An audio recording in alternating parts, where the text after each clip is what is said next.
Caroline Borges, diretora executiva da Rev Gestão de Pessoas, já está conosco. Carol, bom dia, bem-vinda. Bom dia, Diego. Bom dia, Ariane. Tudo bem com vocês? Tudo bem. Look frio, né, Carol? Hoje tá frio. Eu quero saber essa previsão do tempo hoje, hein, Ariane? De fato, também cheguei aqui me tremendo todinho. Hoje o frio tava grande cedinho. De manhã hein? cedo tá frio mesmo. Carol, hoje a gente fala de um assunto muito interessante que muito dificilmente vai sair aí das nossas discussões nos próximos anos, que é justamente o trabalho híbrido e os desafios que tanto os funcionários quanto os líderes têm de enfrentar na adoção desse modelo de trabalho. E aí eu começo te perguntando como é que está, nesse momento, o movimento desse formato de trabalho pelas empresas. A gente sabe que tem muita coisa nova, muita novidade que veio, inclusive, com a pandemia. Ainda tem muitos ajustes a serem feitos, não? Muitos, Ariane. Eu acho que você começou falando exatamente a questão certa. Nós ainda falaremos sobre isso por bastante tempo. Ainda estamos amadurecendo esses novos modelos de trabalho e a gente ainda vai precisar de um tempinho para entender quais são os melhores formatos para cada tipo de empresa, para cada natureza de negócio. Mas fato é, este é um movimento que está acontecendo. A gente não pode fechar os olhos para ele. E é bem essa estrada que a gente percorreu. Em 2020, foi necessário passar todo mundo para o remoto. Sistemas, acessos, hardware, estrutura. Como é que a gente vai acompanhar os times que eu estava ali vendo no dia a dia? Como é que vai ser a rotina? A questão do equilíbrio casa-trabalho, as jornadas intermináveis, o impacto na saúde mental e emocional das pessoas. E tinha também aquela coisa dos escritórios lindos, que foram reformados, coloridos, com salas de descompressão e vazios. E muitos deles acabaram continuando vazios mesmo no pós-pandemia. O que aconteceu na época, quando tudo isso precisou ser feito? Os custos de ação e os desdobramentos foram diferentes de empresa para empresa. Algumas empresas começaram a estabelecer questões como: permaneçam com câmera ligada 100% do tempo, eu preciso ver vocês. Loucura isso, Loucura. hein? Aquela invasão do espaço do colaborador, e eu tenho certeza que todo mundo aqui que está escutando a gente deve ter uma historinha para contar de coisas que viu, que ouviu, criança no remoto tendo aula também, online, aquela loucura. Então, uma exposição também pessoal perante os colegas de trabalho, as lideranças, isso aconteceu. Softwares de monitoramento de produtividade sendo instalados nos computadores da equipe para saber se quem estava visualizando ou estava fazendo outra coisa que não fosse o trabalho efetivamente. Reuniões de manhã e de tarde para eu poder acompanhar o que as pessoas estavam fazendo. Então, um esquema, às vezes, de comando e controle muito forte sendo estabelecido. Relatórios intermináveis de entregas também sendo implementados. Combinados de entregáveis, algumas empresas, as empresas que foram melhor sucedidas adotaram muito a questão de entrega. Essa é a entrega, esse é o resultado que você precisa me entregar no final do dia, no final da semana, daqui a 15 dias. E fato, o WhatsApp disparando. O WhatsApp disparando a qualquer horário, em qualquer momento. Isso aconteceu em muitas realidades. E o que acontece hoje, após tudo isso? O que as empresas passaram a manter nas suas rotinas e algumas acabaram não fazendo? A manutenção do híbrido. A gente percebe que para muitas empresas a manutenção do híbrido, principalmente, foi uma das práticas adotadas e que muitas empresas acreditavam que não iria funcionar e perceberam para muitos negócios que funcionou bem. Mas, sim, algumas empresas adotaram o retorno ao presencial, 100%. Não funcionou, para o meu negócio não funcionou. Não sei se foi uma falta de maturidade de implementar novos modelos de gestão ou se foi uma questão de natureza de negócio. A manutenção do híbrido, ela acaba trazendo um equilíbrio, sim, na visão do colaborador. As pessoas mudaram as cabeças, né? A gente vai mudando à medida que o nosso cenário vai mudando também. Já comentei isso aqui em outros programas. Há hoje uma resistência em muitas áreas de atuação, principalmente nas áreas de atuação, que claramente é possível uma atuação híbrida, parte no escritório, parte em casa. Eu realizo atividades que eu preciso de concentração, eu preciso de um momento, eu estar no escritório, eu estar em casa, não faz tanta diferença. E as pessoas já começam a ter isso como uma moeda em relação a vou topar ou não vou topar esse desafio profissional. Isso acontece de fato. Eu digo para vocês que na Rev, a gente selecionando às vezes para vagas com valor de remuneração alto e é colocado na mesa. Se não for híbrido, eu não topo. Isso também hoje é uma realidade que a gente vive, tá? Esse equilíbrio entre vida pessoal, o reforço das minhas perspectivas individuais de equilíbrio, mas a empresa também precisa pensar nessa manutenção da cultura, na coesão das equipes, que de fato é muito mais desafiador quando eu estou no modelo remoto ou no modelo híbrido.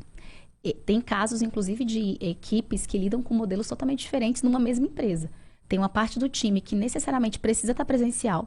E aí pensa em todas as empresas da área de saúde. Elas não pararam, nem a parte de serviços essenciais, não pararam durante a pandemia. Essas empresas, elas demoraram mais e muitas delas nem vão adotar a questão do híbrido e nem do remoto. Mas algumas já tinham pessoas totalmente no remoto. E nunca tinham tido contato presencial, pessoas que estavam atuando em outras cidades e precisavam de contato também com os times que estavam no presencial. E hoje o presencial está no híbrido.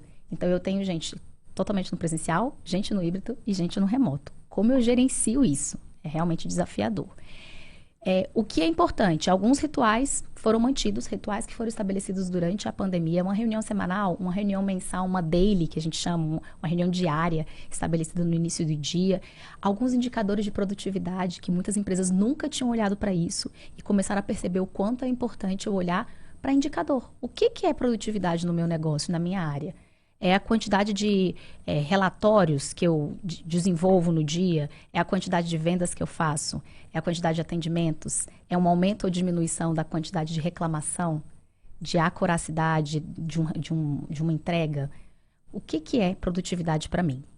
Então, isso é bastante importante a gente lembrar. Tá? Então, o líder, de fato, passou a ser muito mais demandado. O líder, hoje, ele é muito mais demandado do que um líder antes da pandemia. Um líder que tem que lidar com um trabalho, gerenciar times em trabalho remoto, em trabalho híbrido. Ele precisa ter mais proatividade de ir atrás desse time, saber o que está acontecendo, se envolver mais com a equipe, ser muito mais estruturado em termos de formato de reunião, formato de acompanhamento, dar mais feedback, entender o que está acontecendo e conseguir girar isso de forma mais efetiva. Mas, de fato, a medição de produtividade que a liderança antes estava vendo ali no dia a dia e agora está longe. Como é que eu meço isso? Agora, por outro lado, a gente precisa ter muito o cuidado de não haver o que a gente chama na área de gestão de taylorização. Taylor foi um engenheiro que influenciou muito os métodos produtivos, principalmente no início do século XX. Ele a gente estuda na área de administração, na história da administração, como funcionou isso dentro das fábricas e o foco dele era aumentar a produtividade e a eficiência dentro das fábricas no início do século XX. Então, é diferente acompanhar do que a gente falar de comando e controle. Tá? Carol, mas não é incomum a gente se deparar com comentários e postagens nas redes sociais sobre dificuldades dos colaboradores com essas demandas dos líderes nesse formato remoto, né? Muitos se queixam de uma falta de confiança do líder no seu trabalho.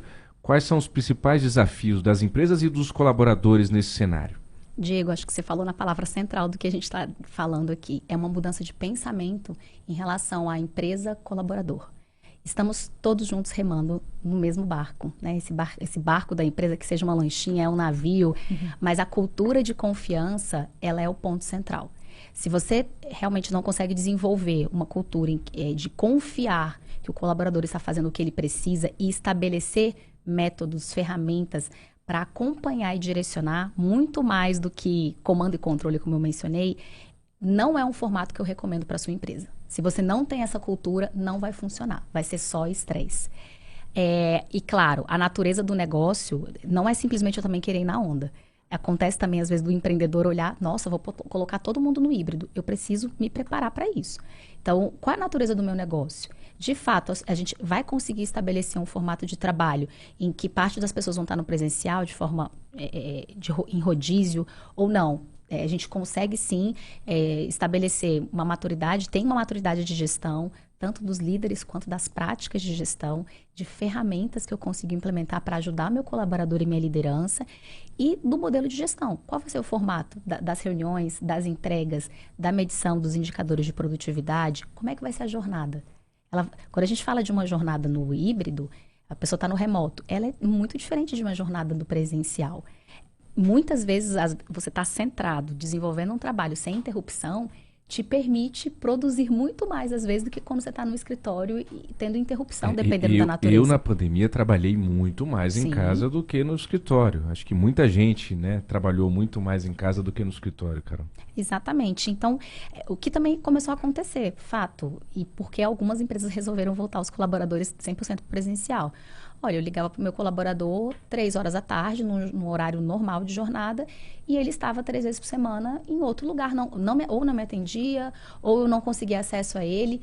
Quais foram os combinados que foram feitos? O que foi combinado? Olha, a sua jornada é flexível, você tem que fazer essas entregas. Não, a jornada dele é normal, ele tem que estar disponível pela natureza de negócio, ele tem que estar disponível de 8 da manhã às 18. Como é que vai ser? Esses combinados são cruciais. E o acesso ao colaborador, vocês devem ter percebido nas redes sociais, o quanto tem gente reclamando que, olha, desde a época da pandemia, o meu gestor me manda mensagem de 6 da manhã a 11 da noite, a qualquer horário, pelo WhatsApp, me acessa muito fácil. Precisamos ter cuidado com isso. Sim. A gente precisa observar isso. Porque no dia a dia, quando a gente estava 100% presencial, o formato não era tão esse. Agora são 8h24. Estamos na coluna Empreende Brasília com Caroline Borges, diretora executiva da Rev Gestão de Pessoas. E, Carol, feita essa análise, esse diagnóstico desse cenário que a gente está vivendo ainda, o que a gente pode dar de dica e recomendar para que as empresas e os gestores minimizem de alguma forma esses impactos? Assim, o que já foi de técnica adotada, testado e teve bons resultados? O que está sendo testado e não está se mostrando tão eficiente assim? Tá, então vamos lá, em dicas práticas. Essa conversa é uma pauta de muitas conversas com empreendedores, com lideranças. Quando a gente conversou sobre o que a gente vai, né, o tema de hoje aqui, a gente traz muito o que está sendo dito e nós, como consultoria, a gente conversa com empresas de segmentos muito diferentes. Ontem eu estava numa reunião de conselho com empresas multissetoriais e o papo sempre volta à questão de também gerenciamento de pessoas que não estão próximas, não estão no presencial. Uma das empresas trouxe, inclusive uma empresa de contabilidade, eles utilizam uma ferramenta que faz com que eles, é como se eles tivessem avatares mesmo deles, é um mundozinho paralelo ali no digital. De certa forma, é uma gamificação, você gamificar um pouco essa interação dos colaboradores. E quando eles não ficam com a câmera 100% aberta, por exemplo, o bonequinho lá do colaborador chega na baia do outro e aparece na tela do outro que tem alguém esperando para falar com ele. E eles abrem a tela e se comunicam, se vendo, né? Um olhando no olho mesmo ali que no digital. Então, trabalhar um pouquinho dessa ideia de como é que eu posso trazer essa ideia do físico para o digital. A gente fala que sempre a gente trabalhar com remoto primeiro facilita, porque se você tem equipes que estão distribuídas, mesmo quem está presencial vai precisar falar remotamente com quem está no home office, ou né, quem está num totalmente remoto ou também no híbrido, está em casa hoje. Então, sempre pensar qual o formato de gestão que vai me facilitar, vai ser sempre aquele que trabalha o remoto primeiro, tá? Uma outra questão importante, e sempre, a comunicação. Eu me comunico muito bem com as pessoas que estão no presencial. E as pessoas que estão longe não ficam sabendo o que está acontecendo, não recebem os direcionamentos alinhados conforme as pessoas que estão no presencial. Então, a gente pede e direciona que a comunicação ela seja prioritariamente assíncrona. O que é isso? As pessoas conseguirem acessar no momento em que elas tiverem essa disponibilidade. Alguém estava numa reunião e não estava presente no momento da comunicação ali verbal. Qual o formato que eu posso utilizar? É um vídeo. A gente usa tanto recurso de vídeo hoje. É um vídeo. É uma rede social voltada para a empresa. Algumas empresas acabaram adotando, por exemplo, criar páginas, até, por exemplo, no Instagram, em rede social, páginas exclusivas da empresa. Vira quase uma intranet, não tem um repositório de documento, mas uma intranet ali. Posso ter acesso a links específicos da empresa para que as pessoas consigam acessar e estar a par do que está acontecendo. Os combinados, aquela questão do combinado não sai caro, que é algo que a gente traz sempre para cá. Quais são os horários? Líder, gestor, empresa, qual horário você espera que a pessoa esteja disponível? Quais são os combinados de fato em relação ao uso da câmera nas reuniões? A disponibilidade de acesso, de que horário a que horário, como vai funcionar, em que ferramentas, WhatsApp, ligação, algum sistema utilizado pela empresa, mas que esses combinados eles estejam muito claros e preferencialmente formalizados. Todos estão sabendo disso. Carol, nunca falamos sobre isso. Eu acho que a minha liderança espera isso. O eu acho já dá margem para muita coisa. deixar isso claro. Líderes, deixem isso claro. Os colaboradores, não sei, perguntem. Legal. Carol, 8 horas e 28 minutos, esse é o Empreende Brasília. Ouvindo você falar, eu fico aqui pensando como que então o modelo híbrido, né, e o trabalho remoto exigem a fórceps, né, um amadurecimento profissional dos líderes e dos seus colaboradores. Veja, tem gente que criou, isso aqui pode até ser um outro assunto da coluna, mas esse ativismo exagerado, né? Eu tenho que estar sempre trabalhando, eu tenho que estar sempre produzindo, eu tenho que estar sempre provando para minha empresa ou mostrando para o meu gestor que eu estou ativo, né? E aí pessoas que já começam a se culpar por darem uma paradinha para fazer um lanche, pessoas que não postam uma foto nas redes sociais, na academia, porque senão o chefe vai ver, vai achar que ele não está trabalhando, enfim. E muitas vezes o líder cobra isso porque ele não consegue se organizar a ponto de ter a sua vida profissional, produzir, entregar, apresentar resultados, ser competente e ter uma vida pessoal também, ter a sua vida social. E aí, como ele não consegue, ele cobra isso do seu colaborador também. Deve acontecer muito isso. Acontece muito isso. Isso, de fato, vem acontecendo. E vem acontecendo também um outro tipo de movimento. Eu mencionei que a flexibilidade de jornada, de formato de trabalho, é hoje uma moeda muito forte das empresas, quando você fala até a gente fala de remuneração, é um critério, é um benefício, é um formato diferenciado. E eu também já vi situações de colaboradores receberem propostas altas de empresas maiores, mais bem estruturadas, até com marcas empregadoras fortes, mas o local onde elas estavam permitia uma jornada mais flexível, um equilíbrio maior entre vida pessoal, desenvolvimento, estudo e trabalho. E essas pessoas optaram por ficar. Então, isso acontece também. Então, existe sim esses dois movimentos.